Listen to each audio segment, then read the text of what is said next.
Howdy folks, I'm darling, dreamy Dusky Wing, delicately dozing on dainty daffodils. I'm Amber. And here are more dainty daffodils for us to doze away on, to sleep, to do what butterflies do, which is apparently sleep all the time. Let's get started. Alright folks, and our first letter is titled, Am I a Jerk for Calling Off My Wedding After My Fiance Bought a House with His Mom? Okay, so I'm a 28-year-old female and my fiance, a 30-year-old male, have been together for 5 years. We were planning our wedding for this fall and have been talking for years about our future, like kids, finances, and buying a house together. We had a whole plan to save up, find something that we both loved, and then make it our home. This was talked about a lot. Well, it turns out that he already bought a house, but not with me, with his mom. And he didn't even tell me that he was looking. Apparently, she found the perfect place and convinced him to split it with her because she didn't want to rent anymore. So now, instead of us planning our future together, he's financially tied to his mother, who's going to be living there full time. I just stared at him, like, what? And when I asked where I fit into all of this, he goes, oh, well, you can move in too, of course. Like I'm supposed to be thrilled to live in the house with his mom that she picked out, partially owns, and is just there all the time. He also admitted that he did it because I was taking too long to save and his mom offered him a faster way to own something. I was so shocked and mad, and I told him that I needed some space. And the more I thought about it, the more I realized that I can't marry someone who thinks that this is normal. So I called off the wedding, and now his whole family is blowing up my phone saying that I'm being dramatic and it's just a house, and that I'm overreacting because we can still live together. Even my own parents are saying that canceling the whole wedding is extreme. Like, am I losing my mind? Am I the jerk? Or is this a giant red flag? All right, folks, what do you think? Not the jerk. This is a red flag the size of Texas. This guy is not the kind of person you want to marry. Like, when you're a couple, you work together as a team. You don't buy houses without your partner's consent with your mom. Yeah, I mean, I think that's really what this boils down to. Is like, who is he really marrying here, right? Is he marrying OP or is he marrying his mom? And you have to wonder if there were some kind of ulterior motives behind this, like him wanting to make sure that he had full ownership over the house so that he bought it before they got married. It could be that. It could also just be that he's kind of an opportunistic person because he's like, well, it's taking you too long. And so... Even though this was like their plan. Yeah, exactly. So, I don't know. I think that maybe his mom convinced him that it was a good idea to buy a house without her. That way, if they ever got divorced, he would still have the house and the equity. That could very well be. That could very well be. But no matter what, like, he should not have done this. You know, if he's worried about things, he should have expressed it talked about that with his partner. And he certainly shouldn't have gone, like, if Opie had gotten a house without him knowing, I'm sure with like her mom, I'm sure he probably wouldn't be jumping at the chance to move in. Well, that's it. I mean, I think that if OP were to present this and present it like the shoe was on the other foot, how happy would he be about the situation? And maybe he'll downplay and be like, oh, I would be fine with it. Right, because it's easy to say when that's not the reality. Yeah. But not only is this like a huge, like, now OP's fiance and mom have controlled where they're going to live, how far it's going to be from work, what neighborhood they're in. Also, with his mom living in the house, what kind of house rules is she going to try and institute? Is she going to micromanage you? What's she going to say about the housework? Is she going to complain about OP not doing enough housework? Is she going to try to raise OP's kids? Like, don't marry this guy. It's just going to be a mess. Yeah, or treat her like a tenant. Yeah. So, I think that this situation could get messy and fast, and I think that it would be wise for OP maybe to back away slowly. But let me know what you folks think. So anyhow, take care and good luck. And Sanokia says, is he Asian? This sounds like an Asian custom, which I am really not thrilled about. And OP replies, no, he's white American, but I am Asian. And Sanokia says, does your mom not pester you to take care of her?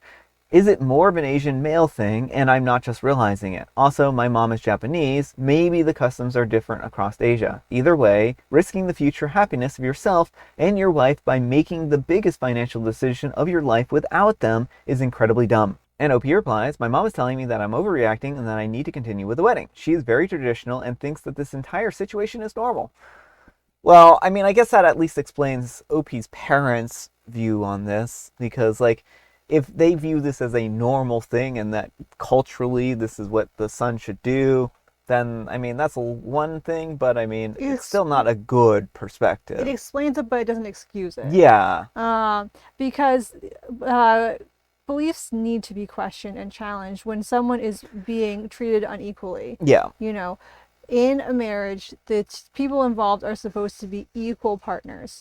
And so you can't make big life-changing decisions without your partner. Yeah. And Shammy Dammy says, not the jerk. He has chosen who he wants to live with, and it's not you. Your parents are not the ones who will be living with her. And why are you not blocking your ex's family? And OP replies, yep, I guess so. He ended up saying that his mom would eventually end up living there when she gets old and needs taken care of. So why does it matter if she's there now? I'm just like, what? And 410 Writer says, he didn't just buy a house, he built a whole future with his mommy and left you out of it. That's not a mistake. It's a conscious decision to prioritize her over you. And the fact that he thought that you would just move in like a guest in a home that his mother controls, disrespectful. This isn't just a red flag, it's a parade of them. If you marry him, you're not getting a husband, you're signing up to be the third wheel in his codependent mommy-son fantasy. He's already made his choice, and it wasn't you. So do yourself a favor, pack your bags, block his family, and go find a man who actually sees you as his future, and not a tenant in mommy's house. And Righteous Affair 999 says, couldn't they just take the wedding date from you, OP? And OP replies, I wanted to say that so bad when his mom was calling me and saying that I was selfish. She tried to say that she had picked out a bed frame and wallpaper for the master bedroom and that she knew that I would like it. That's when I legitimately lost it. Oh, yeah, do not. Like, it's clear that his mommy will be controlling, like, everything about your life. And that is just so not okay. Like everyone's saying, this will not be a equal relationship of equals. This will be doing whatever mommy says. Yeah. And Shia 7809 says, not the jerk. He didn't tell you, he didn't include you, and he just expects you to live with his mom. You're an afterthought. And Zen Fairy Rooster says, agreed. The kick in the teeth is that he made sure to take care of himself in terms of big ticket assets, leaving OP exposed if they should ever split. And this idea of a 30-year-old being okay with living with a mom for the rest of his life, OP is right to bounce. Alright folks, and our next letter is titled, Am I a jerk for telling my husband that I'm not his stress toy? I'm a 25-year-old female and my husband is a 27-year-old male, and he has a habit every night before he's sleeping. He wraps his arms around me and puts one leg over my legs and then squeezes my body into his. He says that it brings him comfort. The problem is that he is strong and he squeezes me hard to the point where it's painful. Sometimes I even notice marks on my back from his forearms pressing into it. I told him to be more gentle, but he says that this is the only way that he feels satisfied. Well, yesterday I decided that enough was enough, and I told him that I will no longer tolerate him squeezing me every night, and he says, why not? I really like doing it, and it brings me comfort. And I answered, it brings you comfort at my expense. I'm not your stress toy. And he said, a stress toy? That's an exaggeration. You're just petty. Our conversation ended there, and this morning he's already left when I woke up. We usually wake up at the same time. So am I the jerk? All right, folks, what do you think? No, absolutely not the jerk. What he is doing is not okay. Like, OP is over here like, hey, you're hurting me. And he's like, but it brings me comfort. I know, right? Like, you should immediately stop. When someone's like, hey, this is uncomfortable for me, that is the point where you're like, okay, I'm stopping right now. I mean, this is abuse, right? Like, OP, it would be one thing if they were both, fine with this, right? But he clearly, and it would be different if he was like unaware of how much harm he was doing here, right? Right, like if OP was like, hey, you're squeezing me so hard I'm getting bruised, and he's like, oh, sorry, I had no idea. Yeah. And then stopped. Yeah, or just didn't know his own strength and was really trying hard not to, and making an effort to actually like correct this behavior. But his reasons here are extraordinarily selfish. It's, oh, I need to do this because it brings me comfort, and it's bringing him comfort at her expense. Right, like psychologically, knowing that you're hurting your partner should be enough for that not to bring you comfort anymore. Yeah. So, I think that this man is just extraordinarily selfish, and I think that OP would be wise to get out of this relationship, because I think that this is going to be where he's always putting his desires over OP's health and welfare. Mm-hmm. And that's not a good place to be, at least not in a partnership, right? But let me know what you folks think. So anyhow, take care and good luck. And Two Dogs Life says, when training puppies, when they get too enthusiastic and hurt you, it's common to say ouch loudly in response. I would respond, ouch, perhaps even what in the world, if he squeezes to the point of pain every single time. It takes a while for conditioning behaviors to take hold. And Kool-Aid Cole 123 says, this is it.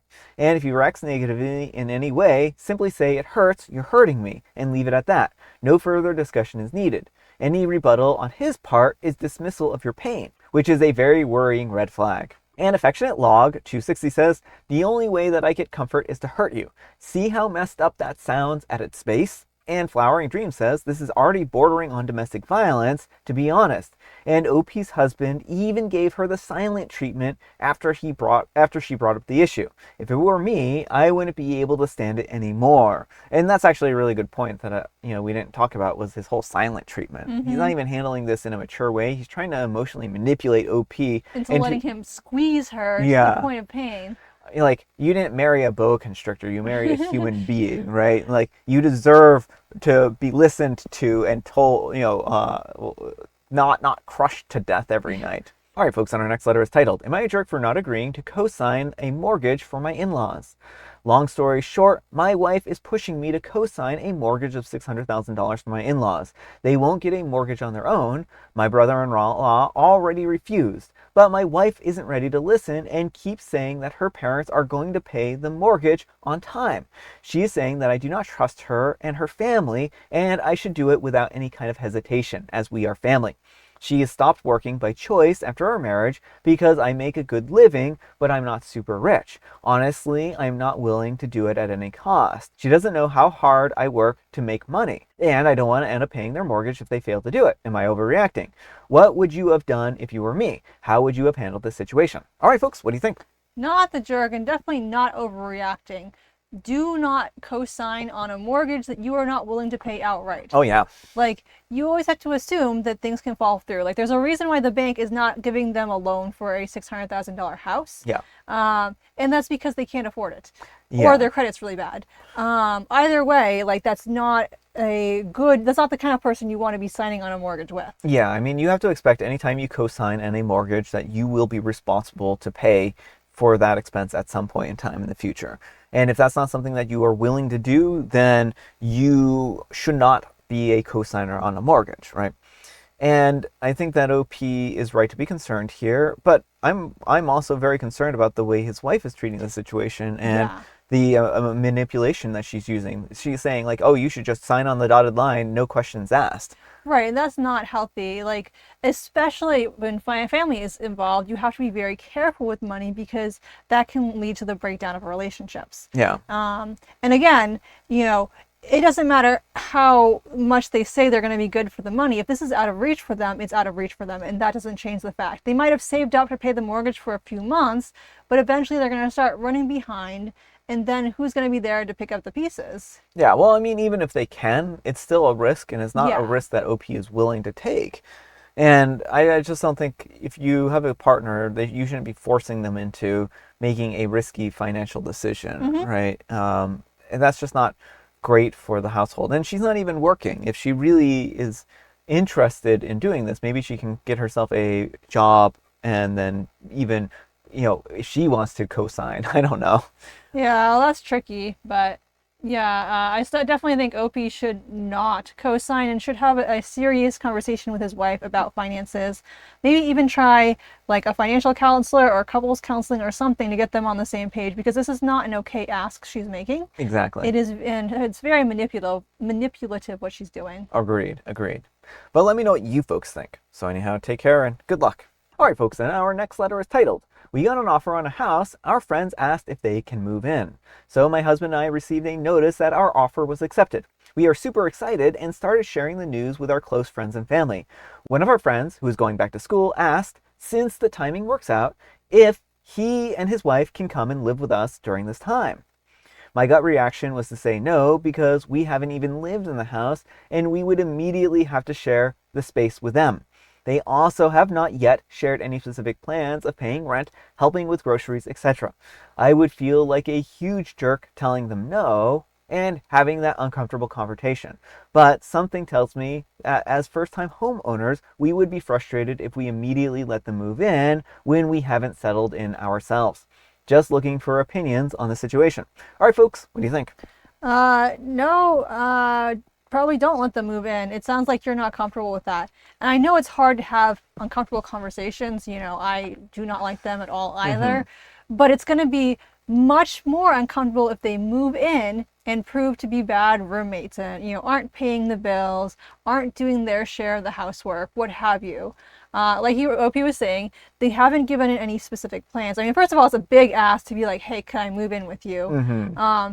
But the fact that it doesn't seem like they have any plans in mind, it all is giving me major red flags. Yeah, there are a lot of red flags here. I mean, I think that if OP really wants to consider this, that what they should do is they should sit down with their wife, have a discussion about what their expectations are, get a lawyer involved to draft up some legal documents about what their expectations are, what their timeline for living there is, and then, you know, allow them to sign it and hold their feet to the fire. And that way there isn't any kind of expectation about like tenants' rights or any other things that could make it difficult for them to move out.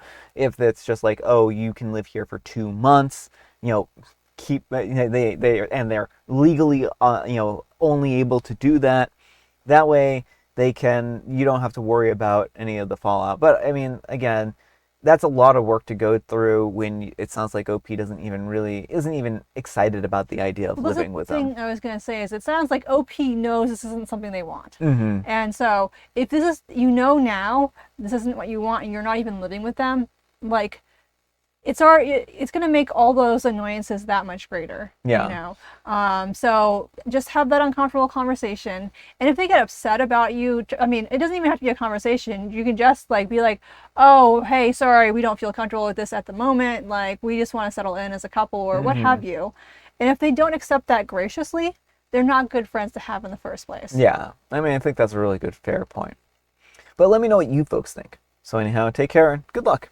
All right, folks, it is tea time. Grab your beverages of choice. I've got some tea right here, and Amber, she has a joke. What did the tree say when they were cheering on their friend? When they were cheering on their friend, they said, leave immediately, friend. We like you, but not that much. That's rude. No, they said, I'm rooting for you. Oh, I'm rooting for you. I mean, I guess that makes sense. Trees do have roots.